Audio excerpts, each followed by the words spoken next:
everybody, welcome to another exciting episode of Javier In The Air.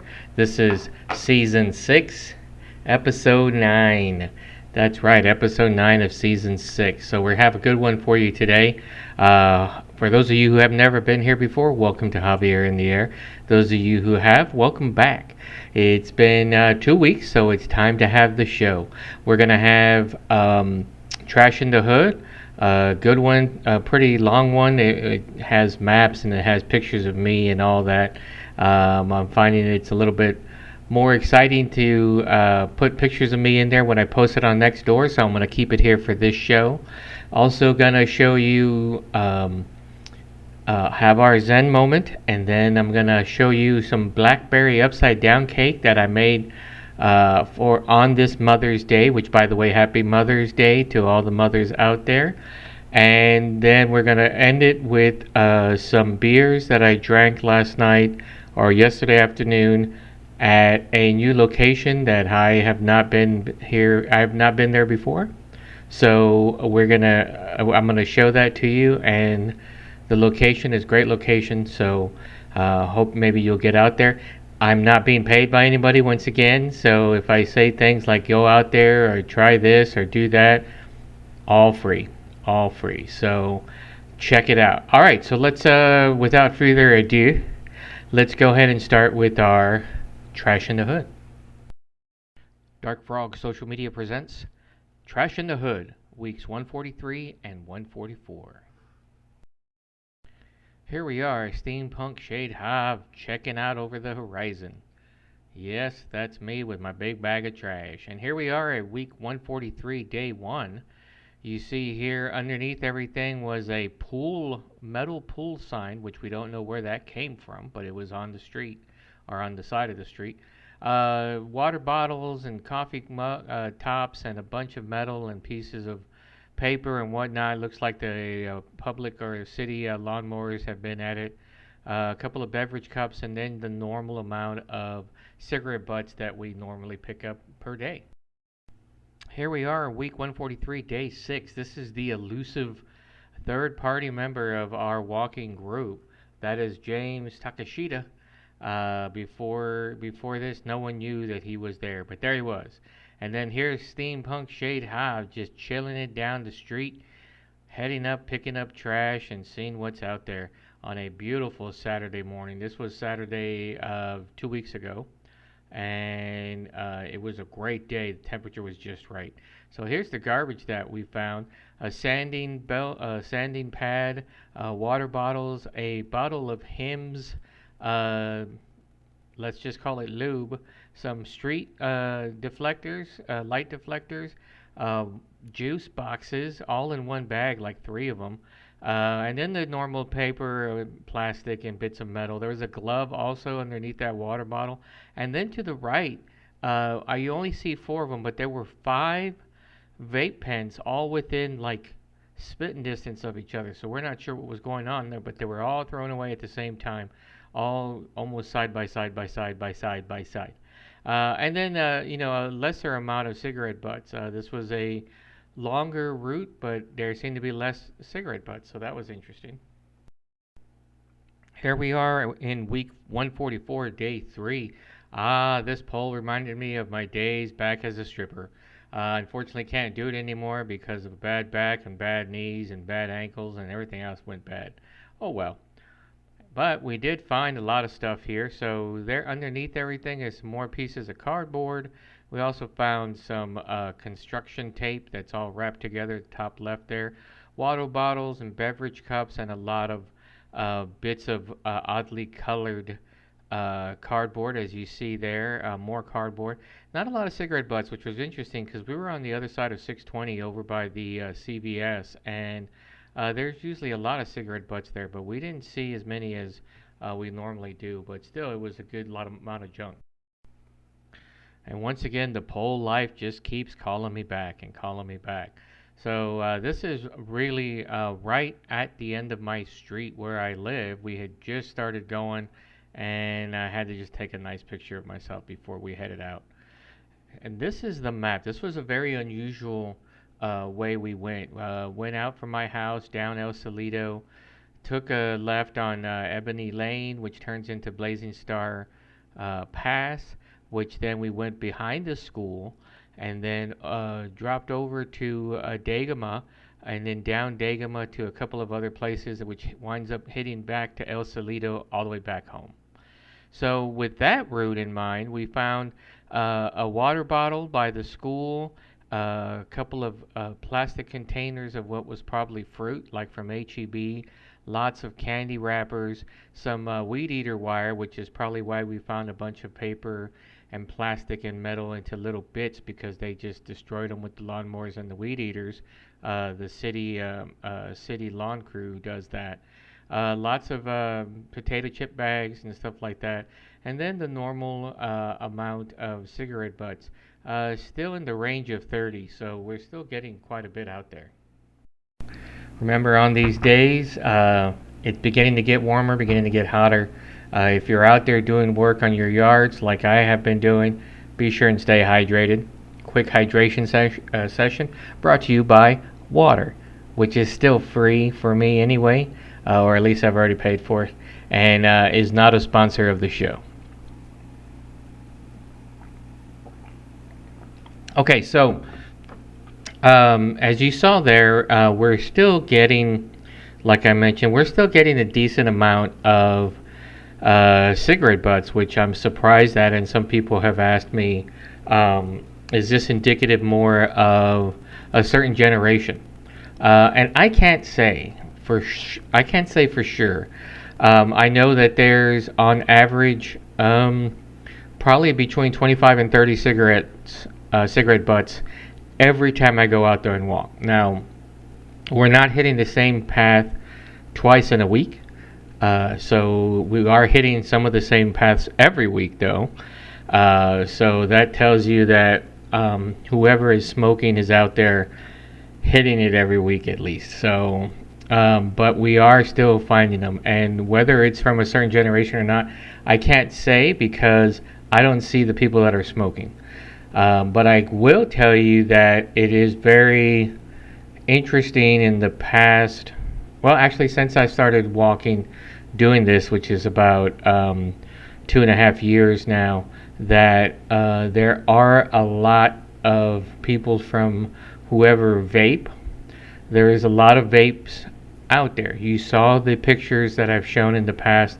You saw the picture of a project that I'm working on that has a lot of the items that I've saved over the weeks from for a project, and all the vape pens that I had there. Now, there were some old lighters, don't get me wrong, but there was certainly, I know I kept at least 12 or 15 vape pens, and I had to throw away at least 20 to 25 because I was not able to remove the lithium battery and dispose of it properly.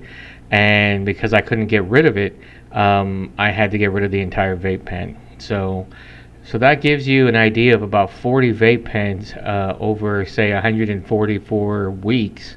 So that's pretty good. That averages one every 3 weeks or so. But that's not how I find them. Like you saw just now, I found 5 all in one go on one route. And some of these are rechargeable, so I'm not sure why they're throwing them out. And who's to say who is using those vape pens? So I don't know if there's a certain generation for that either. All I do know is they are out there. So as much as we like to say that smoking has gone by the wayside, it really hasn't. Now, granted, if I was doing this 25 years ago, the amount of cigarettes would boggle a person's mind on how many I would find per day. So we are heading in the right direction, but still, cigarette butts do not decompose. So they are not I can throw it out my window because they're going to break down. No, you throw an apple core out your window, that's going to break down. But something like a straw, something like bits of paper that you see me pick up, especially bits of metal that I pick up, they're not going to break down in the environment, and cigarette butts is actually the worst culprit. They do nothing for landfills. They do nothing for your garden. They do nothing for nothing. So they are the worst things that you could throw out your window or throw out as you're walking along and having a smoke. So, yes, thank you for that question. It is the worst. We continually find it. On average, 30 a day. I go out maybe 3 days a week, 2 days a week lately because of certain issues. But let's say 2 days a week. That's 60 a week over 144 weeks. I'll let you do the math. So, um, is it getting better over the 2.5 years? No. Like I said, it's better than it probably was 20 to 25 years ago, but it's not getting any better. So I will continue to pick them up and continue to dispose of them accordingly. All right, so let's brighten up a little bit and let's go to our Zen moment for Mother's Day. So here we go.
Hey, and so there you have it, our Mother's Day Zen moment.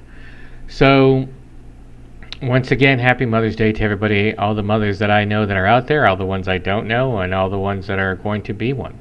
So, hope you have a good day today. I have a couple of different things now to show you. The first one is going to be, and well, then the second part will be spirit time. So, I made a Blackberry Upside-Down Cake. First time I ever made it using blackberries, so I'm pretty proud of myself. Pat on the back, pat, pat, pat, pat. So I wanted to show it to you so I can show you how easy it is to make. Now, for the blackberries, the Caroline blackberries are in the season, and they're now at my local grocery store, which is HEB. And if you can grab them and get them, they are really big, they are really sweet, they are really juicy, so they go very well with something like an upside down cake. I used a bit more than I probably should have. Each container is 6 ounces and it called for 2 cups, which is 16 ounces, but I wound up using all 3 of them, so that's 18 ounces.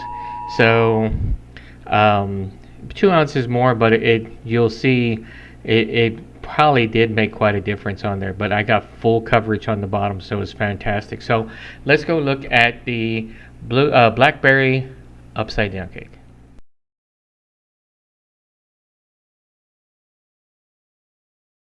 So I have to admit that I cheated. So the recipe I had, which was from a website, talked about making the cake from scratch. Well, I decided that I didn't need to go that crazy, so I went ahead and just got a regular white cake mix. Now, of course, it looks a little yellow here because I used the whole egg. If you want to make it look completely white, like they recommend, then you would just use 4 egg whites. But I used 3 whole eggs instead because I forgot to read the package. So, started out with this white cake mix, mixed that first, and then I got a 9-inch cake pan that I have, and I greased it and put a piece of parchment at the bottom, which you don't necessarily have to do because it is an upside down cake, but I went ahead and did it anyway. And then I took a quarter cup of brown sugar, all the blackberries, 2 tablespoons of butter, got that going, and then I added some more sugar. I cut back on the sugar so it's a little bit tartar, but I like it. So then I threw it into a 300. Well, I poured the cake batter on top, poured the blueberries on the bottom of the glass pan, and then threw it into a 350-degree oven for about 35 to 37 minutes. I took it out, waited about 20 minutes, and upended it onto a cutting board, as you see there, and then I took off the parchment paper. So, as you can see, fully coated, very nice, very juicy Caroline blackberries. And there's the first slice out of it. I wanted to cut in the middle because I wanted to make sure that even though I tried the old toothpick test, that the middle was cooked completely. And it was. It was a beautiful thing. Like I said, the blackberries were sweet. The sugar did help out, of course, but like I said, I did remove some of the sugar as I've been doing for past desserts here in the past couple of years. Turns out real nice anyway. Um, for those of you that may have a super sweet tooth like I do, you get used to cutting out the sugar, cutting back on the sugar, and then you don't even notice it. And it's just as sweet as it can be, as these were. So this was a blueberry upside down cake that turned out fantastic. If you want to know exactly how I did it, just let me know. Okay, there you have it. All that talkings. Let me wet my whistle. And yes, I have very old sayings, as some of my nieces and nephews have told me before. I think part of it is also, well, part of it is because I'm old. I'll be 55 this year. Second part of it is because I like to read a lot of books that have period grammar in them and vocabulary. So I picked that up, especially as a young boy. Was a voracious reader, so picked up a lot of weird words that I like to use because it just makes me stand apart.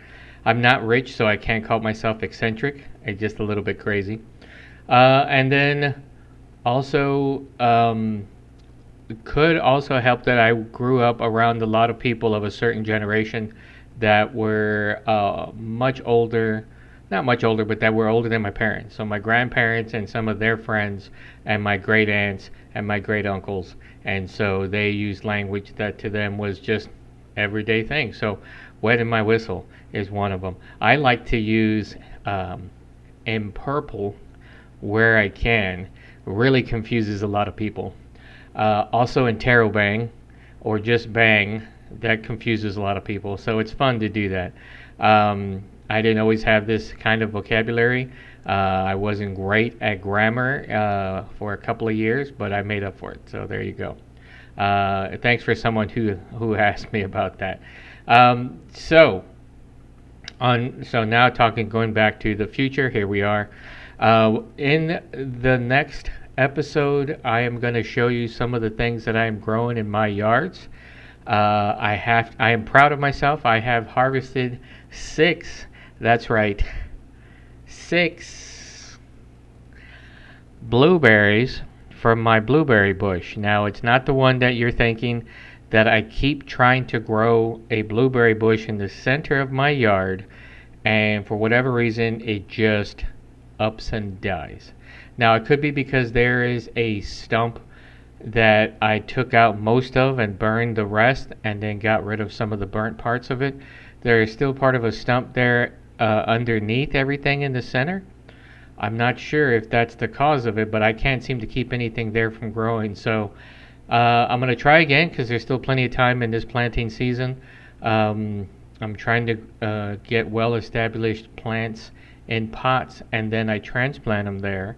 Um, Growing from seed has no effect. And then this season, right now, I am not getting any of the sunflowers that I was expecting that I planted just about a month ago, and nothing's grown yet. So we'll see what happens. But I digress. Now it's time we go into spirit time. So yesterday, I was out at Easy Tiger at the Linc. I had never been there before. I thought I had, but I looked back in my notes and I'd not been there before. Great place. This one is located at the Linc, which is just off of the 35 183 interchange, that area, roughly that area. Um, Great location. Lots of outdoor seating. They have indoor seating, but most of it is for outdoor patio style seating. They do have wait service, and the gentleman who helped us out did a fantastic job. It looked like they were short staffed, so he was running around like a chicken with his head cut off.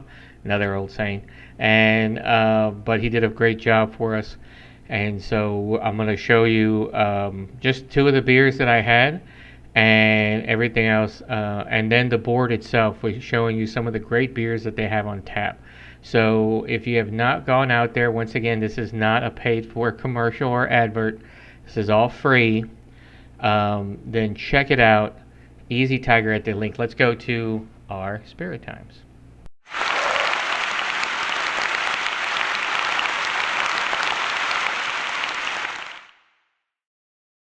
Okay, so here we are at the Easy Tiger at the Linc, and you can see some of them. I'll name some of the top ones that they have out there. So they have a lot of everything, which is really great. They have some Pilsners to start out with, and then they have a Kolsch, which is really nice. I didn't try it today, but I've had the St. Elmo before.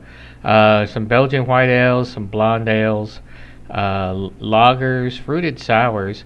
I did have, or the person I was with did have the Bear King Monkey Bridge, which was a Hefeweizen, which looked pretty good. Their Zilker Primos looked really good, but I went with where is it? I went with a stout. I thought it was on this one, but I don't see it on this one. It must be on the next page. So let's go to the next page. So here's the next page, our next posting as they had it out there. So they had some stuff on the Jester King, and they had that. There's the Imperial Stout that I was looking at. It was at 10% ABV, and it saved the world, and it is an Imperial Stout. Really good, and really good tasting. And then I switched to the number 30 Burlington Oaken Hive, which is an English style barley wine, which was at 11.4%. So that turned out really nice. So let me show you how they look when they were in the glass. So now these were higher ABV, so you don't get as much in the glass as you would at a normal time. So here is the Imperial Stout. Really nice, dark, rich, great head to it, great taste to it. I can't say enough about this. I would give this 7.5 thumbs up. Fantastic, great from start to finish. It went well with the pretzel we were eating. It was really fantastic. So then I switched over to the barley wine, and here's the barley wine looking dark and ominous. A real dark chocolate brown look to it. My friend said it tasted of anise to them. I don't think it did for me, but I still liked it. And I would give this I'd probably give this 7 thumbs up. So if you get a chance to go to the Easy Tiger, let me know what you try out there and what you think about it. Rate it from 1 to 10 thumbs up. And next time I go out there, I'll try your recommendation. Okay, so there you have it. Great time at the Easy Tiger. some Blackberry Upside-Down Cake being made in the house, which, by the way, the house smells fantastic now. So, really great to do that. Not that it didn't smell good before, I'm just saying that it smells really good now. And so we'll, as summer comes along, as we go into that, we go into the heat and the doldrums of summer. I'll be doing more cooking. I'm gonna try to do a brunch for my tasting parties. Going to be doing some, definitely doing the gardening, trying to plant anything and everything I can grow. It looks like possibility that the melons are going to be taking charge of everywhere in my yard. So I'll be looking at that.